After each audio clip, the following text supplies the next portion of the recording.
The golden afternoon light filtered through the lace curtains of the living room in Queens, casting long and nostalgic shadows across the worn floral wallpaper.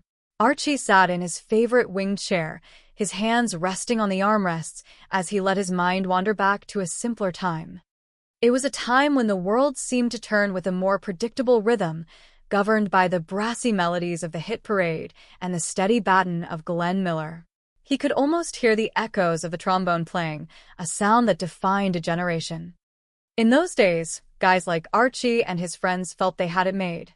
There was a sense of place and a sense of self. You knew exactly where you stood.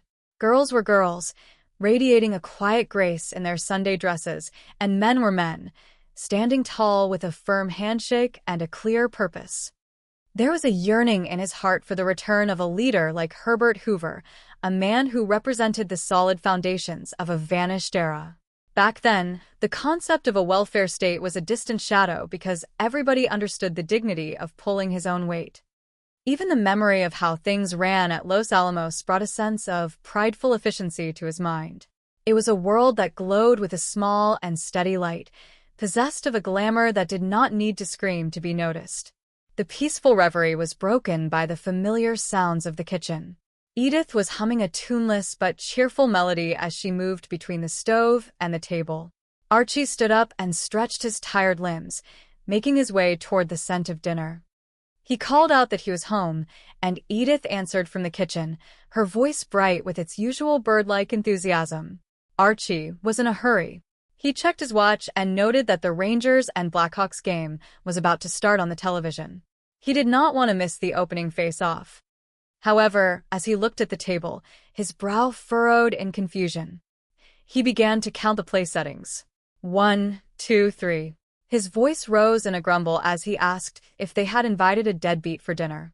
He remarked that such an addition to their evening would not be nice at all. Edith looked at him with her wide and innocent eyes, agreeing that it certainly was not nice. She admitted that she hated the situation herself. The unexpected company was coming all the way from New Jersey.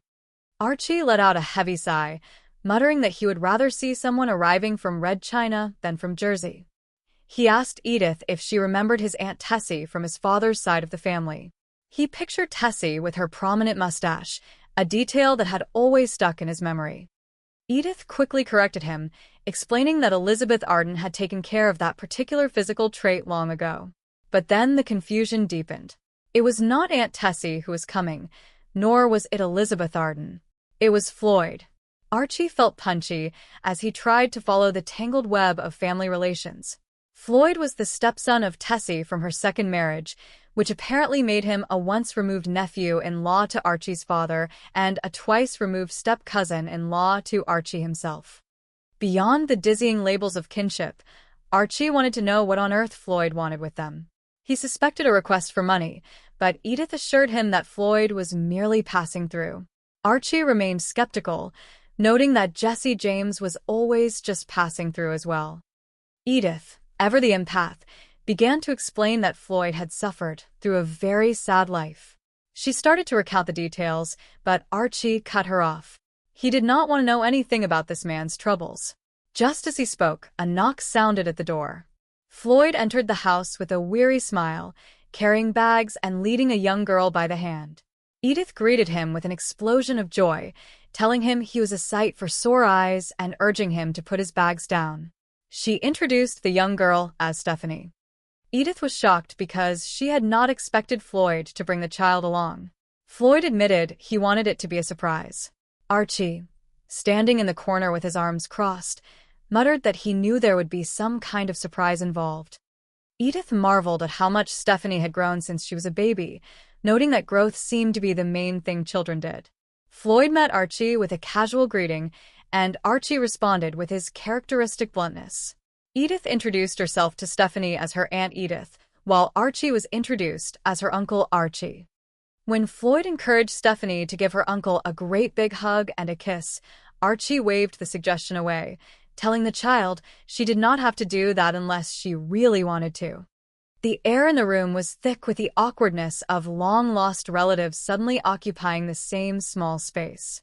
As they all sat down, Archie noted the heavy bags and asked if Floyd was taking a long trip. Floyd confirmed he was on his way to Fort Lauderdale. Edith, ever the hostess, offered milk, cookies, an apple, and even a chance to wash up. Stephanie, speaking up for the first time, politely declined the food but asked to use the bathroom. Edith led her away, calling it the John, which prompted a small critique from Archie, who thought she should have taught the girl to use more sophisticated language. While the women were away, Floyd and Archie were left alone. Floyd, looking stressed, asked for a drink. Archie, sensing the man's agitation, felt his own thirst growing. He asked Floyd if he liked kids. Floyd claimed he loved them. Edith returned and chimed in, talking about their own daughter, Gloria, and showing off a picture of their grandson, Joey, who was nearly 3 years old. She reminisced about singing lullabies to him. However, the conversation took a turn when Stephanie mentioned that she did not think her own mother liked kids much. She explained that when her mother went away, she did not take Stephanie with her because the man she was with would not allow it. The room went quiet with the weight of that childhood realization. Stephanie asked to see Gloria's room, and Edith led her away to take a nap before dinner. Once the child was out of earshot, Floyd finally revealed the true purpose of his visit. He hesitantly asked for help. Archie was quick to say that he hated giving help, especially if it involved money. Floyd clarified that it was not about money. He wanted the Bunkers to look after Stephanie for a couple of weeks, or perhaps 3, until he could get himself settled in Florida. He promised she would be no trouble at all. Archie was outraged. He told Floyd to quit kidding, arguing that Edith did not need a helpless child demanding her attention when she already had to take care of Archie. The debate became a whirlwind of disagreement. Archie insisted that Floyd was barking up the wrong tree. He told Edith to tell him so, but Edith, moved by compassion, declared that they would love to keep Stephanie. Archie called Edith insane. He argued that they finally had a nice and peaceful life and he did not want to louse it up with another kid. He pleaded with Edith to have pity on herself, reminding her that they were getting older and that children had a way of complicating things. Floyd, feeling the tension, decided it was time to leave. He told Stephanie to get her things, saying they were being thrown out. Edith tried to get them to stay for dinner, but Floyd insisted that people do not want to eat when their feelings are hurt. He claimed he had a bus to catch and that he would manage on his own. As they walked out the door, Archie felt a sense of victory, though it was tinged with Edith's profound sadness. He lectured Edith about how parents need to raise their own children instead of dumping them on kind and dopey relatives. He believed Floyd had learned a valuable lesson about responsibility. However, the lesson was not what Archie thought. Moments later, they discovered that Floyd had indeed dumped his responsibility, but not in the living room. He had left Stephanie alone on their porch and disappeared. Archie was stunned. He tried to call a relative named Waldo to take the child, but Waldo refused to help. Archie grumbled about how selfish his relatives were. Edith informed him that Stephanie was taking a nap, and they realized they were stuck with a little girl for at least 2 weeks. Archie scrambled to find another solution. He went through an old address book and found a name he had not thought of in years, Luella Lawson. Her address was listed as Sunnyfield Farm in Utica, New York. It sounded like a wonderful place for a child, but Edith pointed out that Sunnyfield Farm was actually a home for the elderly, where people were generally happy, but certainly not young. Archie felt they were at the bottom of the barrel. He threatened to call the police, believing they would know who to call for such a situation. Edith begged him not to do it, even going so far as to physically block him from the phone. They wrestled over the receiver in a comical but desperate struggle. Archie argued about how it would look to the neighbors, while Edith stood her ground, unashamed of her desire to protect the girl. Eventually, Archie gave up. He suggested they handle the disagreement like the United States government by taking a vote. Archie voted that the kid must go. Edith voted that she must stay. It was a tie. Archie then claimed that in the case of a tie, the president casts the deciding vote, and since he considered himself the president of the household, he voted that she goes. Edith pointed out that she had never voted for him for president. Despite his bluster, Archie eventually relented, agreeing to the 2 weeks. Edith immediately began planning, noting that she needed to leave a note for the milkman to bring 2 extra quarts of homogenized milk and some yogurt. Archie grumbled that he only took the yogurt for the sake of the winning vote. Later that evening, the house was filled with the sounds of a hockey game on the television. The announcer described the intense action between the Rangers and the Blackhawks, with players like Gunderson and Levesque clashing on the ice. Archie was cheering for the violence of the sport, finding a strange comfort in the aggressive play. But the peace was shattered again when Edith came running in, her face pale with worry. She told Archie that Stephanie was gone. The girl had run away with her suitcase, out into the night all alone. Archie panicked. He initially thought a roadman had taken her, but Edith clarified that she had left on her own. Edith suspected the girl was trying to make her way to the bus station to find her father in Fort Lauderdale. Archie grabbed his coat, telling Edith to stay home in case the girl returned. He promised to call her from the station. He rushed out the door, leaving his friend Harry to look after the place. Harry suggested leaving it to the police, but Archie argued that if the cops could not find a big guy like Jimmy Hoffa, they would never find a little girl. At the bus station, the air was cold and smelled of diesel fumes. The loudspeaker announced the various routes, including the Somerset line and the Gypsy route. Archie scanned the benches and spotted a small figure hiding behind a magazine. He approached her, using his gruff humor to hide his concern. He told her she never should have escaped from a hospital with her raging scarlet fever.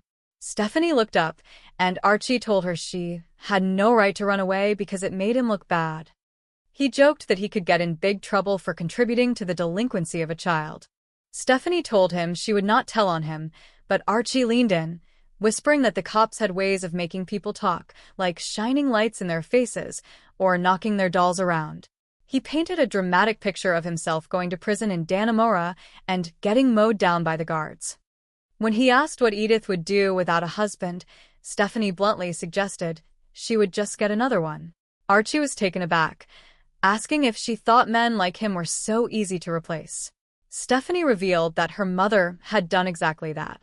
Archie tried to understand why her mother had left her father. Stephanie explained that her mother was simply tired of hearing his voice and looking at his face. Archie was horrified that a child had been told such a harsh truth. He argued that children should be protected from the truth about their parents and told nice stories instead. Then, Stephanie dropped a heartbreaking piece of information. Her mother could not come back even if she wanted to, because she had been killed in a car accident. The gruff exterior of Archie Bunker finally began to crack.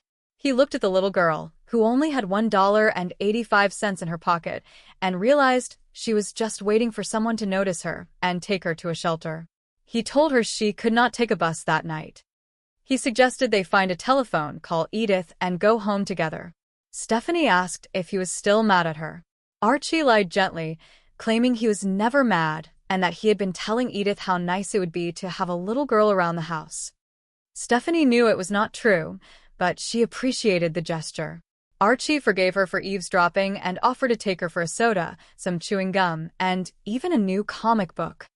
As they walked out of the station, Archie warned her not to look at anyone so she wouldn't catch anything, his protective instincts finally taking hold of his heart. The two of them walked back toward the life they would now share, a small family brought together by a series of unexpected turns.